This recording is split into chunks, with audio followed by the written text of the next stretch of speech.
ये मुकदमा हज़रत दाऊद अलैहिस्सलाम के सामने पेश आया। आपने तजवीज़ की कि बकरियां खेती वाले को दे दी जाएं। बकरियों की कीमत खेती के नुकसान के बराबर थी। हज़रत सुलेमान अलैहिस्सलाम के सामने जब ये मामला पेश हुआ तो आपने फरमाया कि फ़रीक़ैन के लिए इससे ज़्यादा आसानी की शक्ल भी हो सकती है। इस वक्त हज़रत की उम्र शरीफ 11 साल की थी। हज़रत दाऊद अलैहिस्सलाम ने आप पर लाजिम किया कि वो सूरत बयान फरमाए।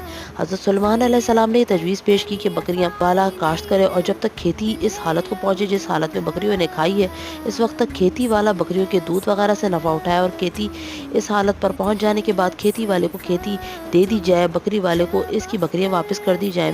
ये तजवीज़ हज़रत दाऊद अलैहिस्सलाम ने पसंद फरमाई। इस मामले में ये दोनों हुक्म इज्तिहादी थे और शरीयत के मुताबिक थे।